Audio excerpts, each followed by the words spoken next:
साथियों, जय हिंद, इंकलाब जिंदाबाद। साथियों, जैसा कि आप सबको पता है, मध्य प्रदेश की प्रत्येक एग्जाम के अंदर व्यापम घोटाले की खबर आती है। घपले घोटाले, पेपर पहले से बिक गया, इस प्रकार की खबरें आती हैं। और ये खबरें कहां से आती है? आपका संगठन नेयू और हम सब युवा मिलकर इन पूरी चीजों के ऊपर रिसर्च करते हैं, पता करते हैं कि कौन किस एग्जाम सेंटर से टॉप किया है, उनके आंसर की पड़ताल करते हैं और इन तमाम चीजों के माध्यम से हम किसी भी घोटाले का पर्दाफाश करते हैं। अब व्यापम के ऊपर बड़ा दबाव था कि इन घपले घोटाले को रोका जाए, ये खबरें बाहर लीक ना हो, इसके ऊपर आपको व्यापम को कुछ ना कुछ करना था। अब व्यापम को करना तो ये चाहिए था कि व्यापम जो अंदर दलाल और माफिया बैठे हैं, जो खुलेआम कैमरे पर आके बोल रहे हैं कि हमने पेपर बेचा है, हम 15 लाख रुपए में आपका सिलेक्शन करा देंगे, पेपर मार्केट में बेचते फिर रहे हैं, ऐसे लोगों के ऊपर एफआईआर करें, उनके ऊपर जांच बैठाए और उनके ऊपर कार्रवाई करें। लेकिन वो नहीं हुआ क्या है? व्यापम ने जो व्यापम के अंदर पारदर्शिता है उसको लगातार घटाने का काम व्यापम कर रही है। सबसे पहले, यदि आपको किसी का रोल नंबर, आपको किसी का एडमिट कार्ड और आपको उसका आंसर की निकालना होता था, तो आपको दो चीजों की जरूरत लगती थी, रोल नंबर और डेट ऑफ बर्थ। उसके बाद जब इस माध्यम से कृषि भर्ती परीक्षा का पूरा घोटाला उजागर कर दिया, तो व्यापम ने फिर सोचा कि अब इस खबरों को बाहर आने से रोकने के लिए क्या करना है, तो उन्होंने एक नई चीज उसमें ऐड कर दी।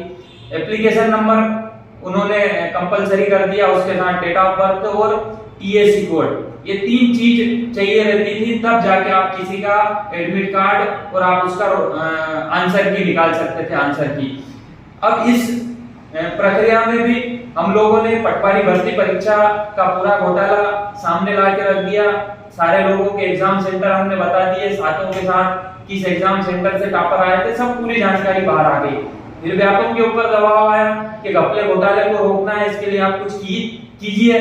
फिर व्यापम ने एक नई चीज ले आए। अभी कल एक नोटिफिकेशन कल जो आया है, उसमें अब व्यापम ने कर दिया है कि आपको यदि किसी का एडमिट कार्ड निकालना है, यदि आपको किसी का आंसर की निकालना है, आंसर की के माध्यम से उसका पूरा वो देखना है, तो अब आपको जो भी छात्र जिसकी निकालना है उसके मदर नेम के 4 डिजिट और इसके साथ उसके आधार कार्ड के भी 4 डिजिट, ये आपको उसमें डालना पड़ेगा, तब जाके आप किसी के आंसर की निकाल सकते हैं। ये व्यापम ने नया काम किया है। तो जो व्यापम जिसके ऊपर लगातार दबाव है निष्पक्ष भर्ती कराने का, जो लगातार मध्य प्रदेश के युवा मांग कर रहे हैं कि आप निष्पक्ष भर्ती कराइए ताकि जो घपले घोटाले हो रहे हैं वो बंद हो सके, व्यापम अपनी प्रक्रिया में सुधार करने के बजाय पारदर्शिता को लगातार घटाते जा रहा है। अब व्यापम में ये जो नया नियम लेके आया है, इस नियम के बाद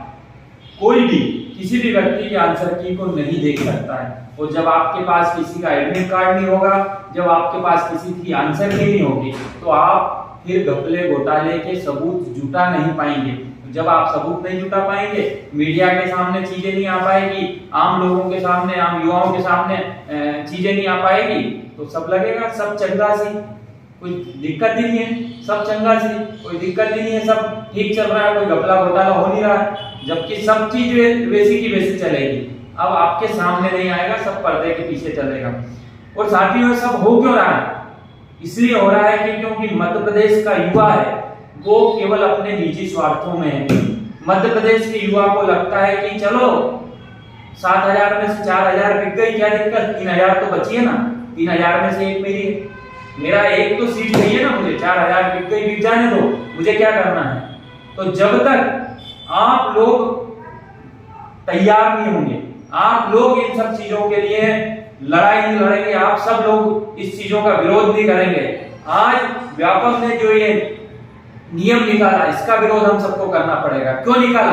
व्यापम से हम सवाल पूछ रहे हैं, बताइए आपने ये क्यों किया, नया नियम क्यों निकाला? क्योंकि आप पारदर्शिता से डरते हो, क्योंकि आपको ऐसा लग रहा है कि मध्य प्रदेश के युवा लगातार आपके घपले घोटाले की पोल खोल रहा है। इस पोल जो आपकी खुल रही है, जो आपका कच्चा चिट्टा बाहर आ रहा है घपले घोटाले का, उसको दबाने के लिए आपने एक कदम उठाया है। तो मेरा सब युवाओं से निवेदन है, इसके खिलाफ आवाज उठाइए और आप सब हम सबको मिलकर ये जो घपले घोटाले भ्रष्टाचार है, इसकी लड़ाई लड़नी है।